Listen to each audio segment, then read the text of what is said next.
B ಬಸವಲಿಂಗಪ್ಪನವರು ಒಂದು ಮೈಸೂರಿನ ಕಾರ್ಯಕ್ರಮದಲ್ಲಿ ಮಾತನಾಡ್ತಾ ಕನ್ನಡ ಸಾಹಿತ್ಯದ ಬಗ್ಗೆ, ಕನ್ನಡ ಸಾಹಿತ್ಯದಲ್ಲಿ ಏನಿದೆ ಅದು ಬೂಸ ಅನ್ನುವಂತಹ ಒಂದು ಮಾತನ್ನು ಅವರು ಆಡಿದರು. ಬಸವಲಿಂಗಪ್ಪ ಅವರ ರಾಜೀನಾಮೆ ಪಡಿಬೇಕು, ಅವರು ಕನ್ನಡ ವಿರೋಧಿ ಅನ್ನುವಂತಹ ಒತ್ತಾಯಗಳು ಕೇಳಿಬಂದವು.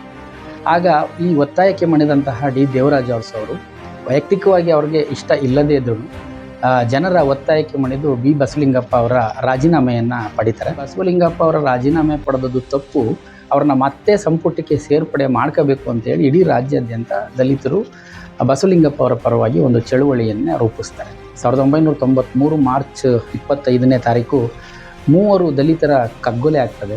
ಹಾಗಾಗಿ ಶ್ರೀನಿವಾಸ್ ಪ್ರಸಾದ್ ಮತ್ತು ಅವರ ಗೆಳೆಯರೆಲ್ಲರೂ ಸೇರಿ ಒಂದು ನಿರ್ಧಾರಕ್ಕೆ ಬರ್ತಾರೆ. ಏನಂತಂದರೆ, ಈ ಉಪಚುನಾವಣೆಯಲ್ಲಿ ನಾವು ಕಾಂಗ್ರೆಸ್ಸನ್ನು ಸೋಲಿಸಬೇಕು. ಕಾರಣ ಏನು ಅಂತಂದರೆ, ಬಸವಲಿಂಗಪ್ಪರಿಗೆ ಆದಂತಹ ಅನ್ಯಾಯವನ್ನು ಈ ಮೂಲಕ ನಾವು ಪ್ರತಿಭಟಿಸಬೇಕು.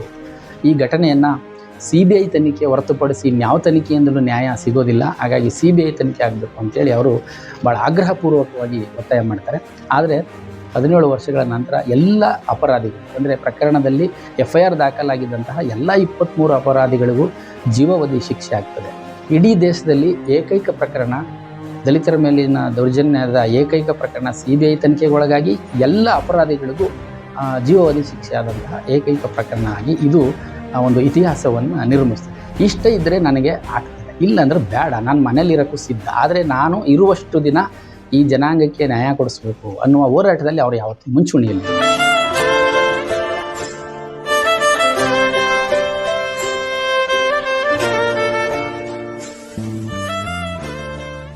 ರಾಜ್ಯ ಕಂಡಂತಹ ಅಪರೂಪದ ರಾಜಕಾರಣಿ, ಹಿರಿಯ ಮುತ್ಸದ್ದಿ ವಿ ಶ್ರೀನಿವಾಸ್ ಪ್ರಸಾದ್ ಅವರು ಸೋಮವಾರ ನಿಧನರಾಗಿದ್ದಾರೆ. ಅವರು ಸುದೀರ್ಘ 50 ವರ್ಷಗಳ ಕಾಲ ಸಾರ್ವಜನಿಕ ಸೇವೆಯಲ್ಲಿ ಇದ್ದಂಥವರು. ಅಂದರೆ ಅರ್ಧ ಶತಮಾನಗಳಷ್ಟು ಕಾಲ ಅವರು ಜನಪ್ರತಿನಿಧಿಯಾಗಿ ಮತ್ತು ಸಮಾಜ ಸೇವಕರಾಗಿ ಭಾಳ ಜನ ಮೆಚ್ಚುವಂತಹ ಕೆಲಸಗಳನ್ನು ಮಾಡಿದ್ದಾರೆ. ಹಾಗೆ ನೋಡಿದ್ರೆ ಶ್ರೀನಿವಾಸ್ ಪ್ರಸಾದ್ ಅವರ ಹುಟ್ಟು ಮೈಸೂರು ನಗರದ ಅಶೋಕಪುರಂ ಬಡಾವಣೆಯಲ್ಲಿ ಅವರು ಹುಟ್ಟಿದ್ದು. ಅವರ ತಂದೆ ದಿವಂಗತ ವೆಂಕಟಯ್ಯ, ತಾಯಿ ಪುಟ್ಟಮ್ಮ ಅಂಥೇಳಿ. ಅವರು ಬಾಲ್ಯದಲ್ಲಿ ಅಲ್ಲಿ ಅಶೋಕಪುರಂನ ಸರ್ಕಾರಿ ಶಾಲೆಯಲ್ಲೇನೆ ವ್ಯಾಸಂಗ ಮಾಡಿದಂಥವರು. ನಂತರ ಅವರ ಬಡಾವಣೆಯ ಪಕ್ಕದಲ್ಲೇ ಇರತಕ್ಕಂಥ ಶಾರದಾ ವಿಲಾಸ್ ಕಾಲೇಜಿನಲ್ಲಿ BSc ಪದವಿಯನ್ನು ಅವರು ವ್ಯಾಸಂಗ ಮಾಡಿದರು.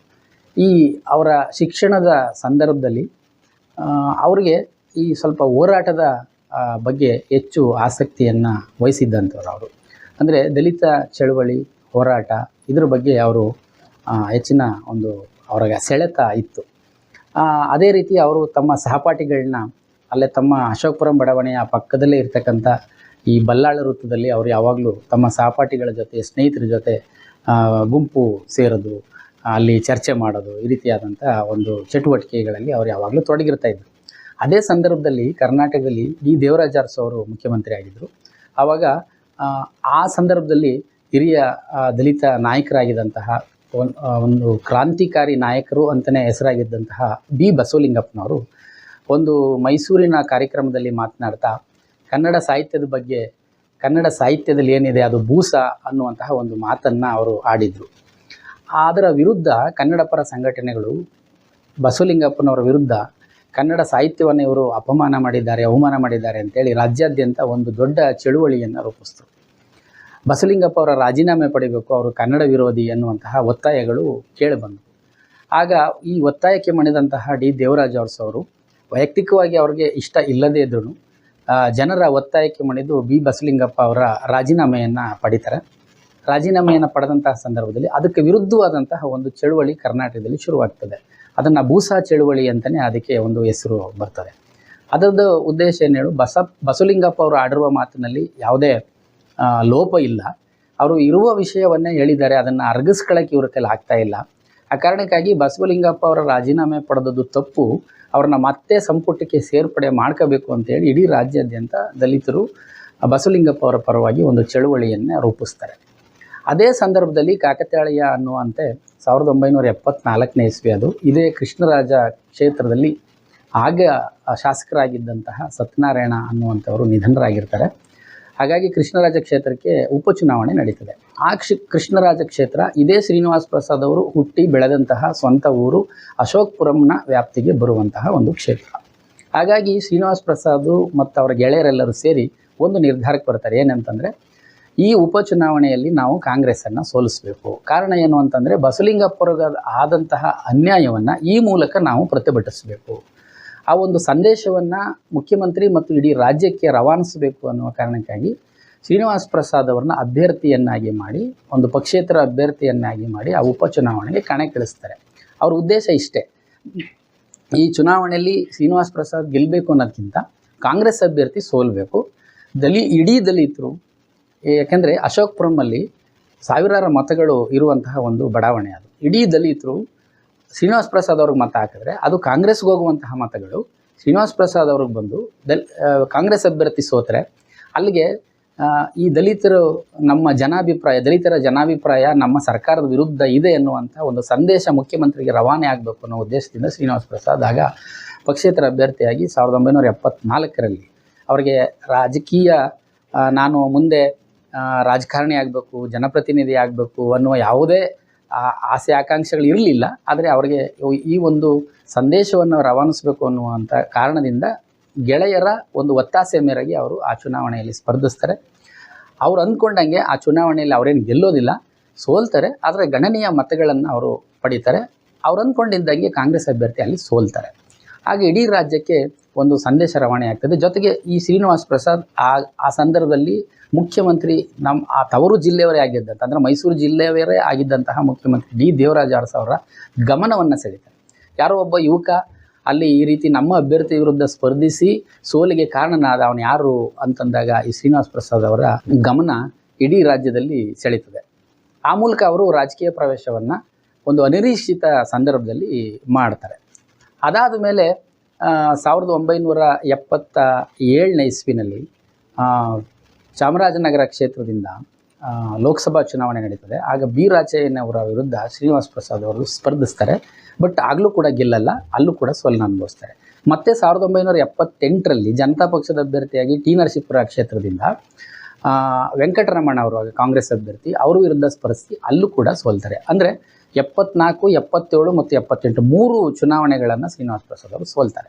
ಅದಾದ ನಂತರ 1980ನೇ ಇಸ್ವಿ ಲೋಕಸಭಾ ಸಾರ್ವತ್ರಿಕ ಚುನಾವಣೆಯಲ್ಲಿ ಚಾಮರಾಜನಗರ ಕ್ಷೇತ್ರದಿಂದ ಕಾಂಗ್ರೆಸ್ ಅಭ್ಯರ್ಥಿಯಾಗಿ ಶ್ರೀನಿವಾಸ್ ಪ್ರಸಾದ್ ಸ್ಪರ್ಧಿಸುವ ಮೂಲಕ ಅವರ ಗೆಲುವಿನ ನಾಗಾಲೋಟ ಅಲ್ಲಿಂದ ಶುರುವಾಗ್ತದೆ.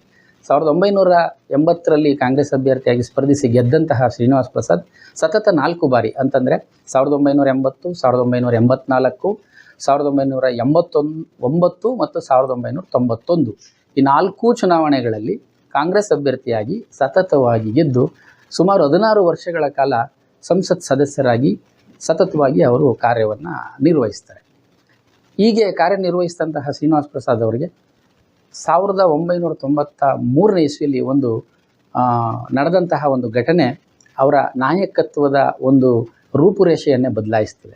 ಅದೇನಪ್ಪ ಅಂತಂದರೆ, ಅವರ ಕ್ಷೇತ್ರದ ವ್ಯಾಪ್ತಿಯಲ್ಲೇ ಬರ್ತಕ್ಕಂಥ ಬದನವಾಳು ಗ್ರಾಮದಲ್ಲಿ ಒಂದು ದೇವಸ್ಥಾನದ ಪ್ರವೇಶ ವಿಚಾರಕ್ಕೆ ಸಂಬಂಧಪಟ್ಟಂಗೆ ಅಲ್ಲಿ ದಲಿತರು ಮತ್ತು ಮೇಲ್ವರ್ಗದ ಜನಾಂಗದ ನಡುವೆ ಒಂದು ಭಿನ್ನಾಭಿಪ್ರಾಯ ಉಂಟಾಗಿ ಅದೇ ಕಾರಣಕ್ಕಾಗಿ 1993 ಮಾರ್ಚ್ 25ನೇ ತಾರೀಕು 3 ದಲಿತರ ಕಗ್ಗೊಲೆ ಆಗ್ತದೆ. ಆ ಕಗ್ಗೊಲೆ ಆದಂತಹ ಸಂದರ್ಭದಲ್ಲಿ ಶ್ರೀನಿವಾಸ್ ಪ್ರಸಾದ್ ಅವರು ಆ ಭಾಗದ ಸಂಸತ್ ಸದಸ್ಯರಾಗಿರ್ತಾರೆ. ಅವರು ತುಂಬ ಆಘಾತಕ್ಕೊಳಗಾಗ್ತಾರೆ.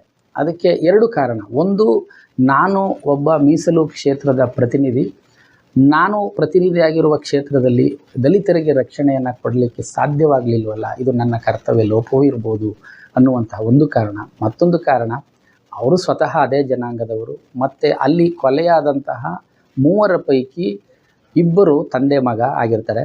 ಆ ತಂದೆ ಶ್ರೀನಿವಾಸ್ ಪ್ರಸಾದ್ ಅವರ ಗೆಳೆಯರೇ ಆಗಿರ್ತಾರೆ. ಅಂದರೆ ಅವರು ಬಾಲ್ಯದಲ್ಲಿ ಅವರ ಜೊತೆ ಓದಿದ್ದಂತಹ ಸಹಪಾಠಿ ಆಗಿರ್ತಾರೆ ಅವರು. ಆ ಕಾರಣಕ್ಕಾಗಿ ಇಷ್ಟು ಕಾರಣಗಳಿಗಾಗಿ ಶ್ರೀನಿವಾಸ್ ಪ್ರಸಾದ್ ಅವರ ತುಂಬ ದಿಗ್ಭ್ರಾಂತರಾಗ್ತಾರೆ. ಈ ಘಟನೆಗೆ ಅವರು ತುಂಬ ನೊಂದ್ಕೋತಾರೆ. ಇಂತಹ ಘಟನೆಗಳು ಮರುಕಳಿಸಬಾರದು, ತಪ್ಪಿತಸ್ಥರಿಗೆ ಬೇಗ ಮತ್ತು ಸೂಕ್ತವಾದಂತಹ ಶಿಕ್ಷೆ ಆಗಬೇಕು, ಆ ಮೂಲಕ ಇಂತಹ ಘಟನೆಗಳು ಮುಂದೆ ಎಲ್ಲೂ ಮರುಕಳಿಸ್ದಂಗೆ ಆಗಬೇಕು ಅನ್ನೋ ಕಾರಣಕ್ಕಾಗಿ ಅವರು ಈ ಘಟನೆಯನ್ನು CBI ತನಿಖೆ ಹೊರತುಪಡಿಸಿ ಇನ್ಯಾವ ತನಿಖೆಯಿಂದಲೂ ನ್ಯಾಯ ಸಿಗೋದಿಲ್ಲ, ಹಾಗಾಗಿ CBI ತನಿಖೆ ಆಗಬೇಕು ಅಂತೇಳಿ ಅವರು ಭಾಳ ಆಗ್ರಹಪೂರ್ವಕವಾಗಿ ಒತ್ತಾಯ ಮಾಡ್ತಾರೆ. ಆದರೆ ಅದೇ ಸಂದರ್ಭದಲ್ಲಿ ರಾಜ್ಯದಲ್ಲಿ ಅಧಿಕಾರದಲ್ಲಿದ್ದಂತಹ ಕಾಂಗ್ರೆಸ್ ಸರ್ಕಾರ, ಅವರು ಕೂಡ ಕಾಂಗ್ರೆಸ್ ಜನಪ್ರತಿನಿಧಿ, ರಾಜ್ಯದಲ್ಲೂ ಕೂಡ ಕಾಂಗ್ರೆಸ್ ಸರ್ಕಾರನೇ ಇರ್ತದೆ.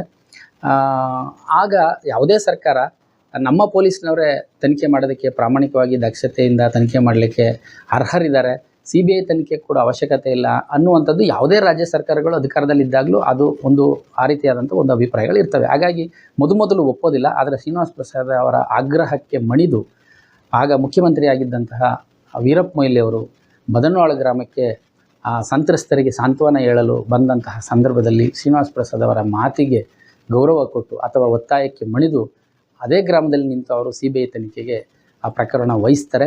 ಶ್ರೀನಿವಾಸ್ ಪ್ರಸಾದ್ ಅವರು ಅಂದ್ಕೊಂಡಂಗೆ ಅದು ಸುಮಾರು 17 ವರ್ಷಗಳ ಕಾಲ ವಿಚಾರಣೆ ನಡೀತದೆ. 17 ವರ್ಷಗಳ ನಂತರ ಎಲ್ಲ ಅಪರಾಧಿಗಳಿಗೂ, ಅಂದರೆ ಪ್ರಕರಣದಲ್ಲಿ FIR ದಾಖಲಾಗಿದ್ದಂತಹ ಎಲ್ಲ 23 ಅಪರಾಧಿಗಳಿಗೂ ಜೀವಾವಧಿ ಶಿಕ್ಷೆ ಆಗ್ತದೆ. ಈ ಒಂದು ಘಟನೆ ಏನನ್ನು ಸೂಚಿಸುತ್ತದೆ ಅಂದರೆ, ಇಡೀ ರಾಜ್ಯದಲ್ಲಷ್ಟೇ ಅಲ್ಲ, ಇಡೀ ದೇಶದಲ್ಲಿ ಒಂದು ದಲಿತರ ಮೇಲೆ ದೌರ್ಜನ್ಯ ಪ್ರಕರಣಗಳು ಪ್ರತಿದಿನ ಪ್ರತಿ ಕ್ಷಣ ನಡೀತಾನೆ ಇರ್ತವೆ. ಆದರೆ ಯಾವುದೇ ಪ್ರಕರಣವನ್ನು CBI ತನಿಖೆಗೆ ಒಳಪಡಿಸ್ತದಂತಹ ಉದಾಹರಣೆ ಇಲ್ಲ. ಜೊತೆಗೆ ಒಂದು ವೇಳೆ ತನಿಖೆಗೆ ಒಳಗಾದಂತಹ ಈ ಬಹುತೇಕ ಪ್ರಕರಣಗಳಲ್ಲಿ ಅಪರಾಧಿಗಳು ಪಾರಾಗುವಂತಹ, ಶಿಕ್ಷೆಯಿಂದ ಬಚಾವಾಗುವಂತಹ ಉದಾಹರಣೆಗಳೇ ಹೆಚ್ಚು ಇರುವಂಥ ಸಂದರ್ಭದಲ್ಲಿ ಇಡೀ ದೇಶದಲ್ಲಿ ಏಕೈಕ ಪ್ರಕರಣ, ದಲಿತರ ಮೇಲಿನ ದೌರ್ಜನ್ಯದ ಏಕೈಕ ಪ್ರಕರಣ CBI ತನಿಖೆಗೆ ಒಳಗಾಗಿ ಎಲ್ಲ ಅಪರಾಧಿಗಳಿಗೂ ಜೀವಾವಧಿ ಶಿಕ್ಷೆ ಆದಂತಹ ಏಕೈಕ ಪ್ರಕರಣ ಆಗಿ ಇದು ಒಂದು ಇತಿಹಾಸವನ್ನು ನಿರ್ಮಿಸ್ತದೆ. ಅಲ್ಲಿಂದ ಶ್ರೀನಿವಾಸ್ ಪ್ರಸಾದ್ ಅವರು ಒಂದು ಈ ನಾಡಿನ ದಲಿತರ ಪಾಲಿಗೆ ಒಂದು ಆಶಾಕಿರಣವಾಗಿ ಅವರು ಗೋಚರಿಸ್ತಾರೆ. ಇಂತಹ ಒಬ್ಬ ನಾಯಕ ನಮಗೆ ಬೇಕು. ಅವರು ಕ್ಷೇತ್ರದಲ್ಲಿ ಈಗಲೂ ಒಂದು ಅಭಿಪ್ರಾಯ ಇದೆ, ಏನಂತಂದರೆ ಕ್ಷೇತ್ರದ ಜನಪ್ರತಿನಿಧಿಯಾಗಿ ಶ್ರೀನಿವಾಸ್ ಪ್ರಸಾದ್ ಎಷ್ಟು ಅಭಿವೃದ್ಧಿ ಕೆಲಸ ಮಾಡಿದ್ರೋ ಬಿಟ್ಟರೋ ಗೊತ್ತಿಲ್ಲ. ಜನ ಅದಕ್ಕೆ ಹೆಚ್ಚು ತಲೆನೂ ಕೂಡ ಕೆಡಿಸ್ಕೊತಿರ್ಲಿಲ್ಲ. ಅವ್ರಿಗೆ ಬೇಕಾಗಿದ್ದೇನು ಅಂತಂದರೆ, ನಮಗೆ ಒಬ್ಬ ದಲಿತ ಜನಪ್ರತಿನಿಧಿಯಾಗಿ ಅವರು ನಮಗೆ ಒಂದು ಧ್ವನಿಯಾಗಿರಬೇಕು, ನಮ್ಮ ಅನ್ಯಾಯಗಳಿಗೆ, ನಮ್ಮ ಸಂಕಷ್ಟಗಳಿಗೆ ಅವರು ಸ್ಪಂದಿಸಬೇಕು ಅನ್ನೋ ಒಂದು ಬಯಕೆ ಜನಗಳೇನಿತ್ತು, ಅದನ್ನಂತೂ ಶ್ರೀನಿವಾಸ್ ಪ್ರಸಾದ್ ಫುಲ್ಫಿಲ್ ಮಾಡಿದರು. ಶ್ರೀನಿವಾಸ್ ಪ್ರಸಾದ್ ಅವ್ರಿಗೂ ಕೂಡ ಒಂದು ನಂಬಿಕೆ ಇತ್ತು, ಏನಂತಂತಂದರೆ ಮೀಸಲು ಕ್ಷೇತ್ರದ ಜನಪ್ರತಿನಿಧಿಗಳಿಗೆ ಒಂದು ವಿಶೇಷವಾದಂಥ ಜವಾಬ್ದಾರಿ ಇರ್ತದೆ. ಎಲ್ಲ ಜನಪ್ರತಿನಿಧಿಗಳು ಅಭಿವೃದ್ಧಿ ಕೆಲಸಗಳನ್ನ ಮಾಡಲೇಬೇಕು.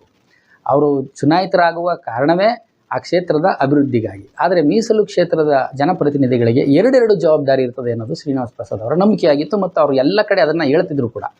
ನಾವು ಕೇವಲ ಅಭಿವೃದ್ಧಿ ಮಾಡೋದು ಸಾಲಲ್ಲ, ಅಭಿವೃದ್ಧಿಯ ಜೊತೆಗೆ ನಾವು ಈ ಮೀಸಲಾತಿಯಿಂದ ಈ ಜನಾಂಗದ ಪರವಾಗಿ ನಾವು ಆಯ್ಕೆಯಾಗೋ ಉದ್ದೇಶ ಆ ಜನಾಂಗದ ರಕ್ಷಣೆ, ಆ ಜನಾಂಗದ ಸ್ವಾಭಿಮಾನ, ಆ ಜನಾಂಗದ ಅಭಿವೃದ್ಧಿ, ಆ ಕಾಳಜಿ ಕೂಡ ನಮಗೆ ಮೀಸಲು ಕ್ಷೇತ್ರದ ಪ್ರತಿನಿಧಿಯಾಗಿರಬೇಕು. ಹಾಗೆ ನಮಗೆ ಎರಡೆರಡು ಜವಾಬ್ದಾರಿ ಇದೆ ಅನ್ನೋದನ್ನು ಶ್ರೀನಿವಾಸ್ ಪ್ರಸಾದ್ ಪದೇ ಒತ್ತಿ ಹೇಳ್ತಿದ್ರು. ಅದೇ ರೀತಿ ಕೂಡ ನಡ್ಕೊತಾ ಇದ್ರು. ಆ ಕಾರಣಕ್ಕಾಗಿ ಯಾವುದೇ ಘಟನೆಗಳು ರಾಜ್ಯದಲ್ಲಿ ಆದ್ರೂ ಅವರು ತಕ್ಷಣ ಸ್ಪಂದಿಸ್ತಿದ್ರು. ಬರೀ ಅವರ ಕ್ಷೇತ್ರಕ್ಕೆ ಮಾತ್ರ ಸೀಮಿತ ಆಗಿರಲಿಲ್ಲ. ರಾಜ್ಯದಲ್ಲೇ ಆಗಲಿ, ದೇಶದಲ್ಲೇ ಆಗಲಿ ಈ ಥರ ದಲಿತ ಜನಾಂಗದ ಅವ್ರಿಗಾಗುವಂತಹ ಅನ್ಯಾಯ, ದೌರ್ಜನ್ಯ, ದಬ್ಬಾಳಿಕೆ, ಅಪಮಾನದಂತಹ ಪ್ರಕರಣಗಳು ಎಲ್ಲೇ ಆದ್ರೂ ಶ್ರೀನಿವಾಸ್ ಪ್ರಸಾದ್ ಅವರಿಗೆ ತಕ್ಷಣ ಸ್ಪಂದಿಸ್ತಿದ್ರು. ಅಲ್ಲಿನ ಜನ ಕೂಡ ಅದನ್ನೇ ನಿರೀಕ್ಷೆ ಮಾಡ್ತಿದ್ರು. ಈ ಸಂದರ್ಭದಲ್ಲಿ ಶ್ರೀನಿವಾಸ್ ಪ್ರಸಾದ್ ಅವರ ಪ್ರತಿಕ್ರಿಯೆ ಏನಾಗಿರ್ತದೆ ಅಂತೇಳಿ, ಬೇರೆ ಜನಪ್ರತಿನಿಧಿಗಳು ಈ ನಾನು ಕೊಡುವ ಪ್ರತಿಕ್ರಿಯೆಯಿಂದ ಮೇಲ್ವರ್ಗದವರು ಏನಾದರೂ ನನಗೆ ನಿಷ್ಠುರಾಗ್ಬೋದು, ಮುಂದಿನ ಚುನಾವಣೆಯಲ್ಲಿ ನನಗೆ ಮತ ಹಾಕದೇ ಇರ್ಬೋದು ಅನ್ನುವಂತಹ ಒಂದು ಹಂಗಿಗೆ ಒಳಗಾಗಿ ಮಾತನಾಡ್ತಿದ್ರು ಅಥವಾ ನಡ್ಕೊತಾ ಇದ್ರು. ಅದೇ ಶ್ರೀನಿವಾಸ್ ಪ್ರಸಾದ್ ವ್ಯಕ್ತಿತ್ವ ಇರೋದೇ ಇಲ್ಲಿ ವಿಶೇಷತೆ. ಅವರು ಯಾವತ್ತೂ ಚುನಾವಣೆಯ ಸೋಲು ಗೆಲುವಿನ ಬಗ್ಗೆ ಯಾವತ್ತೂ ತಲೆ ಕೆಡಿಸ್ಕೊತಾ ಇರಲಿಲ್ಲ.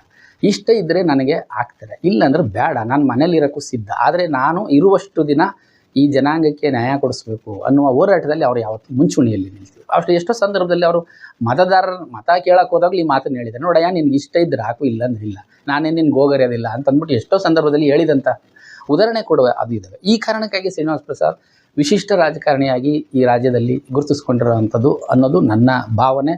ಯಾವುದೇ ವಿಚಾರವನ್ನು ನೇರ ನಿಷ್ಠುರ ನುಡಿಗಳಿಂದ ಅವರು ಮಾತಾಡ್ತಿದ್ರು. ಯಾವ ಮುಲಾಜಿಗೂ ಒಳಗಾಗ್ತಿರಲಿಲ್ಲ, ಯಾವ ಒಂದು ಒತ್ತಾಯಕ್ಕೂ ಅವರು ಮಣಿತಾ ಇರಲಿಲ್ಲ. ಅವ್ರಿಗೆ ಏನು ಅನಿಸುತ್ತೆ ಅದನ್ನು ನೇರವಾಗಿ ನಿಷ್ಠುರವಾಗಿ ಮಾತಾಡ್ತಿದ್ದಂಥ ಬಹುಶಃ ಏಕೈಕ ವ್ಯಕ್ತಿ ಅಂತ ಹೇಳ್ಬೋದು. ಅವರು ಇವತ್ತು ಕಣ್ಮರೆ ಆಗಿರುವಂಥದ್ದು. ಇಡೀ ರಾಜ್ಯದ ಒಂದು ಏನು ಶೋಷಿತರು, ಆ ಶೋಷಿತ ಜನಾಂಗ ಇವತ್ತು ಆ ಒಂದು ಕೊರಗ್ತಾ ಇದೆ.